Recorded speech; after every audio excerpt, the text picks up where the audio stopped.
జై శ్రీరామ్. శ్రీమాత్రే నమః. శ్రీ గురుభ్యో నమః. 2025 సంవత్సరం మార్చి 29వ తారీఖు షడ్గ్రహ కూటమి మీనరాశిలో చోటు చేసుకుంటుంది.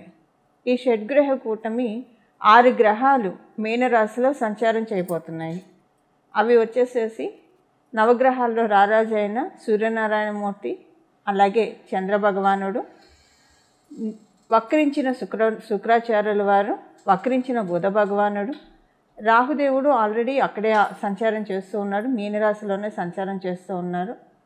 శనేశ్వరుడు కూడా ఆ రోజు మీనరాశిలోకి అడిగిపోతున్నారు. అంటే ఇక్కడ మకర రాశి వాళ్ళకి ఏలినాటి శని ఎఫెక్ట్ తగ్గిపోతుంది ఈ రోజు నుంచి. అలాగే కర్కాటక రాశి వాళ్ళకి అష్టమ శని ఎఫెక్ట్, వృశ్చిక రాశి వాళ్ళకి అర్ధాష్టమ శని ఎఫెక్ట్. వీటిల్లోంచి ఈ 3 రాశుల వాళ్ళు కూడా బయటపడబోతున్నారు. శనైశ్వరుడు సంచారం గురించి మనం విడిగా మళ్ళీ మాట్లాడుకుందాం.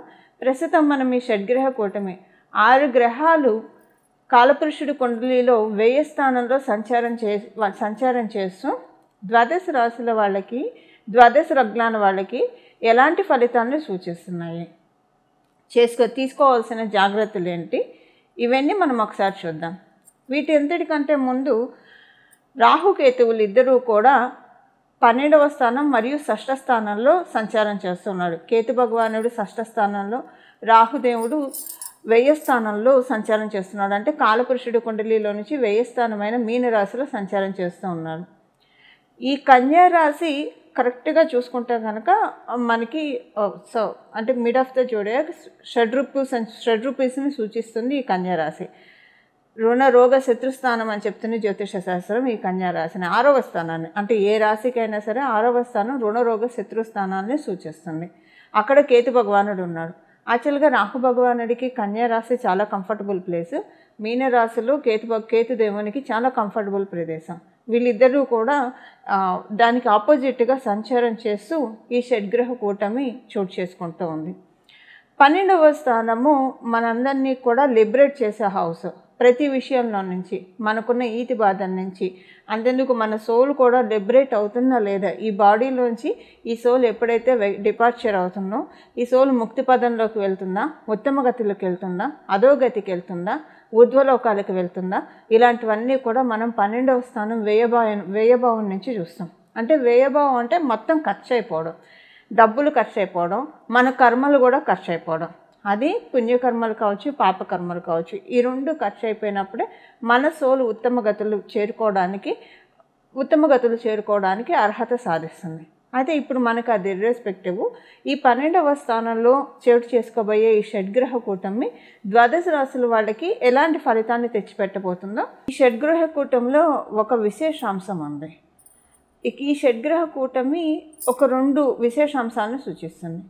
కన్యా రాశిలో కేతు భగవానుడు సంచారం చేస్తున్నాడు. కన్యా రాశ్యాధిపతి అయిన బుధ భగవానుడు మీనరాశిలో సంచారం చేస్తూ ఉన్నారు. ఆయన ఆయన వక్రగతిలో ఉన్నాడు. ఇది నీచ స్థానం. మీనరాశి బుధ భగవానుడికి నీచ స్థానం. నీచ స్థానంలో ఉండి వక్రించాడంటే ఇది ఒక ఉచ్చ స్థానాన్ని సూచిస్తుంది. అంటే ఇది ఒక ఎగ్జాల్టేషన్ పాయింట్గా మనకి కన్సిడరేషన్లోకి వస్తుంది. అలాగే ఇక్కడ పరివర్తన యోగం కూడా మీనరాశి అధిపతి అయిన గురు భగవానుడు వృషభ రాశిలో సంచారము, అలాగే వృషభ రాశ్యాధిపతి అయిన శుక్రాచార్యుల వారు మీనరాశిలో సంచారము. ఈయన కూడా వక్రగతిలోనే ఉన్నాడు. ఈయనకి అది ఎగ్జాల్టేషన్ పాయింట్, మీనరాశి ఎగ్జాల్టేషన్ పాయింట్. అక్కడ ఆయన వక్రంలో ఉన్నాడు. సో ఇప్పుడు ఈ గోచార గ్రహస్థితుల రీత్యా ద్వాదశ రాశుల వాళ్ళకి, ద్వాదశ లగ్నాల వాళ్ళకి ఎలాంటి ఫలితాలు రాబోతున్నాయో మనం ప్రతి ఒక్క రాశికి విడివిడిగా ఒకసారి మనం ఇప్పుడు స్టడీ చేద్దాం. మీనరాశిలో పుట్టిన వాళ్ళకి ఈ షడ్గ్రహ కూటమి ఎలాంటి ఫలితాలను ఇస్తుంది. మీ రాశిలోనే ఈ షడ్గ్రహ కూటమి ఏర్పడుతుంది. మీ రాశి కాలపురుషుడి కుండలిలో 12వ రాశి అవుతుంది, వ్యయభావం అవుతుంది. మీకు ఎలాంటి ఫలితాలు ఉంటాయి అంటే, మీ ఇంటికి సంబంధించిన కొన్ని మార్పులు మీరు చూస్తారు. ఇంట్లో చాలా మార్పులు చోటు చేసుకుంటాయి. ఈ మార్పులు మీకు అంటే మీరు ఈ మార్పులను ఎలా అర్థం చేసుకోవాలో కూడా మీకు అర్థం కాదు. బట్ మార్పులు అయితే జరుగుతూ ఉంటాయి. అవి మీకు హర్టింగ్ అంటే ఇబ్బంది పెట్టే విధంగా ఉండవు. జస్ట్ అలా సాక్షిభూతంగా చూస్తూ ఉంటారు. మీరు వివాహ ప్రయత్నాలు చేస్తూ ఉంటాయి. ఈ సమయం చాలా అనుకూలమైనది. ఈ వివాహ ప్రయత్నాలకు కూడా అంటే వివాహం కూడా మన జీవితంలో వచ్చే మార్పు కదా. మన జీవితంలో ఇంకొక వ్యక్తిని ఇన్వైట్ చేస్తున్నాం అంటే డెఫినెట్గా అది మార్పే. ఇది కూడా మీకు అర్థం కాదు, మీరు తీసుకునే నిర్ణయం కరెక్టా లేదా మీ ఇంట్లో వాళ్ళు తీసుకునే నిర్ణయం కరెక్టా కాదా, కొంచెం కన్ఫ్యూజన్స్ ఎక్కువగా ఉంటాయి మీనరాశిలో పుట్టిన వాళ్ళకి. టోటల్గా చెప్పాలంటే కన్ఫ్యూజన్స్తోనే ఉంటుంది. మీ కన్ఫ్యూజన్ అలానే ఉంటుంది, బట్ అన్నీ ఆటోమేటిక్గా జరుగుతూ ఉంటాయి. అంటే కన్ఫ్యూజన్స్లోనే నిర్ణయాలు తీసుకుంటారు, అవి చక్కగా ఫలవంతం అవుతాయి. మీరు జాగ్రత్తగా ఉండాల్సిన విషయాలు ఏవైనా ఉన్నాయి అంటే అది మీరు మీ ఇరుగు పొరుగు వాళ్ళతోటి కొంచెం జాగ్రత్తగా ఉండాలి. అంటే మీ ఇంటి చుట్టుపక్కల వాళ్ళు కావచ్చు, లేదా ఆఫీస్లో అయితే ఆఫీస్లో కొలీగ్స్ కావచ్చు, వ్యాపారస్తులు అయితే కనుక మీ వ్యాపారస్తులతోటి కొంచెం ఇబ్బందులు తలెత్తుతాయి. ఈ విషయంలో కొంచెం జాగ్రత్తగా ఉండాలి. అలాగే మీకు స్వల్పంగా ఆరోగ్య సమస్యలు వస్తాయి. స్వల్పంగా ఆరోగ్య సమస్యలు అంటే ఏ విషయంలోనంటే జస్ట్ ఒక చిన్నగా స్టమక్ ఏక్ రావడం కావచ్చు, లేదా గ్యాస్ట్రిక్ ట్రబుల్ రావడం కావచ్చు, ఇలాంటివి ఏవైనా వస్తాయి. తర్వాత అవి సెట్ అయిపోతాయి, అంటే నార్మల్గానే సెట్ అయిపోతాయి. హెల్త్ ప్రాబ్లం ఈ విషయంలో మాత్రమే మీకు వర్తిస్తుంది. మీకు మీ తండ్రి గారికి ఏమన్నా మనస్పర్ధలు ఉంటే అవన్నీ కూడా సమస్య పోయి చక్కగా రిలేషన్ ఏర్పడుతుంది. మీకు మీ పై అధికారులకి సరిపడక మీరు ఇబ్బంది పడుతూ ఉంటే ఇలాంటి విషయాల్లో కూడా మీకు అనుకూలతలు చాలా ఉంటాయి. మీ పై అధికారులతోటి చాలా మంచి టైం మీరు స్పెండ్ చేస్తారు. మీకు గుర్తింపు గౌరవం బాగా వస్తాయి. మీరు చేసే వర్క్లో మీకు గుర్తింపు గౌరవం చాలా బాగా వస్తాయి. ఇది మీనరాశిలో పుట్టిన వాళ్ళకి ఈ షడ్గ్రహ కూటమి ఇచ్చే ఫలితాలు. చూశారు కదండి, ఈ షష్టగ్రహ కూటమి మీ రాశి వాళ్ళకి ఎలాంటి ఫలితాన్ని అందజేస్తుందో. ఇప్పుడు మనం దీనికి చేసుకోవాల్సిన పరిహారం, ఏ పరిహారం చేసుకుంటే ఈ షడ్గ్రహ కూటమి యొక్క బ్యాడ్ ఇంపాక్ట్స్ మనకి రాకుండా, అలాగే ఈ ఎప్పుడైనా సరే ఒక 2 గ్రహాలు కలిస్తే యోగం, 3 గ్రహాలు కలిస్తే యోగం, 4 గ్రహాలు కలిస్తే యోగం. ఎప్పుడైనా యోగాలు ఎలా ఏర్పడతాయి? ఒక గ్రహానికి ఇంకొక గ్రహానికి ఏదో ఒక రకమైన కనెక్షన్ ఉంటేనే యోగం వస్తుంది. కొన్ని గ్రహాలకు అసలు ఏ గ్రహంతో కనెక్షన్ లేకపోయినా కూడా యోగం వస్తుంది. అది ఎలాంటి వాళ్ళకు వస్తుందంటే మనకి వృషభ రాశి వాళ్ళకి, తులారాశి వాళ్ళకి, అలాగే కర్కాటక రాశి వాళ్ళకి, సింహరాశి వాళ్ళకి, మకర కుంభరాశుల వాళ్ళకి. ఇప్పుడు వృషభ రాశి వాళ్ళకి, తులారాశి వాళ్ళకి శనిశ్వరుడు ఒక్కడు చాలు, ఏ గ్రహంతో సంబంధం లేకుండా పరిపూర్తిగా రాజయోగాన్ని ఇచ్చేస్తాడు.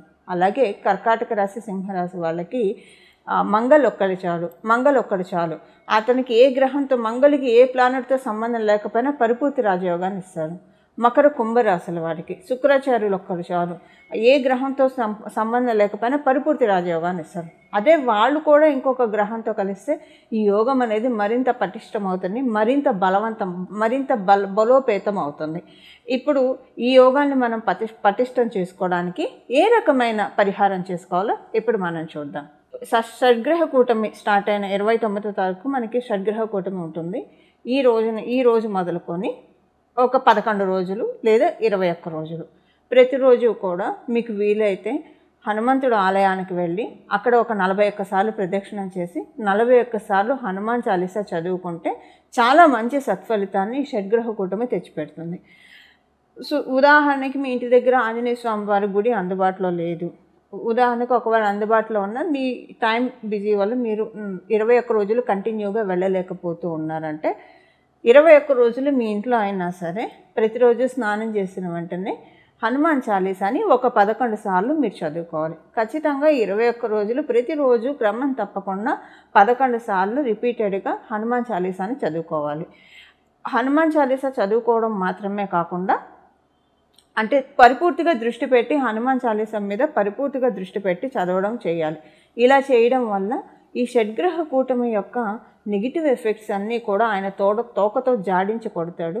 అలాగే దీనివల్ల వచ్చే యోగాలన్నింటినీ కూడా ఫిల్టర్ చేసి మనకు అందిస్తాడు, అంటే మనల్ని ఆశీర్వదిస్తాడు. ఆయన ఆశీర్వాదం, భగవంతుడి ఆశీర్వాదం ఎప్పుడైతే మనకు వస్తుందో అది ఒక వరం. భగవంతుడి ఆశీర్వాదం అంటే మనకి జీవితంలో లోటు ఏముంటుందో చెప్పండి. అలా మనకి ఆంజనేయ స్వామి వారి చరణాలను ఆశ్రయిస్తే అలాంటి సత్ఫలితాలు ఉంటుంది. అలాగే మార్చి 29వ తారీఖు నుంచి ప్రతిరోజు కూడా శ్రీరామ భక్తాయ హనుమతే నమః, శ్రీరామ భక్తాయ హనుమతే నమః, శ్రీరామ భక్తాయ హనుమతే నమః, శ్రీరామ భక్తాయ హనుమతే నమః అని ఈ నామాన్ని సర్వకాల సర్వావస్థలు అంటే మీరు ఏ పని చేస్తున్నా సరే ఈ నామాన్ని జపించుకోవచ్చు. మీరు ఉదయాన్నే కొంచెం స్నానం ఆలస్యంగా చేస్తున్నా ఈ నామాన్ని జపించవచ్చు. రాత్రి పడుకునేప్పుడు ఈ నామాన్ని జపించవచ్చు. మీరు ఏ పని చేస్తున్నా ఈ నామాన్ని జపించవచ్చు. మీరు బాత్రూమ్కి వెళ్ళినప్పుడు తప్పించి ఇంకా మిగతా సమయాలు మొత్తం కూడా ఈ నామాన్ని చక్కగా జపించవచ్చు. ఈ విధంగా హనుమంతుడి చరణాన్ని ఆశ్రయిస్తే ఈ షడ్గ్రహ కూటమి మనందరికీ కూడా చాలా చక్కటి శుభ ఫలితాన్ని మనకు అందజేస్తుంది. అలాగే మీరు అమ్మవారు ఉపాసకులు అయితే ప్రతిరోజు కూడా 3 సార్లు లలిత సహస్రనామం చదవడానికి ప్రయత్నించండి. 3 సార్లు లలిత సహస్రనామం చదవడం కావచ్చు, వినడానికి కావచ్చు ప్రయత్నించండి. ఇలా 3 సార్లు లలిత సహస్రనామం చదవడం వల్ల లేదా వినడం వల్ల కూడా చాలా చక్కటి సత్ఫలితాన్ని, ఎందుకంటే అమ్మవారు మనకి ఈ సమయంలో అంటే మన జన్మ కుండలిలో కనుక ఏదైనా మీ జన్మ జాతకంలో మీనరాశి సంబంధించిన ఎఫెక్ట్స్ ఏమన్నా ఉంటే, అలాగే ఇప్పుడు మనం తెలుసుకున్న ఈ షడ్గ్రహ కూటమి, ఈ షష్టగ్రహ కూటమి, ఈ 6 గ్రహాలు ఏమన్నా మీ జన్మ జాతకంలో సరిగ్గా లేకపోతే, బలోపేతంగా లేకపోతే లలిత సహస్రనామం ఈ సమయంలో 3 సార్లు చదవడం వల్ల ఆ షడ్గ్రహ కుటుంబంలో ఉన్న గ్రహాలన్నీ కూడా మన జన్మజాతకంలో బలోపేతం చేసుకోవడానికి చాలా చక్కగా అమ్మవారు దీవిస్తారు. ఇందులో ఏమాత్రం సందేహం లేదు. ఇలా మనందరం కూడా ఈ షడ్గ్రహ కూటమిని చక్కగా అనుకూలంగా మార్చుకోవాలని చెప్పి మన జన్మజాతకంలో ఉన్న ఇబ్బందుల నుంచి మనం బయటపడి గట్టెక్కి, అలాగే మన జన్మజాతకంలో ఉన్న బ్లెస్సింగ్స్ని మనకి వెలికి తీసే షడ్గ్రహ కూటమికి మనందరం కూడా ఆహ్వానం పలుకుదాము. మంగళం. నమో భగవతే వాసుదేవాయ.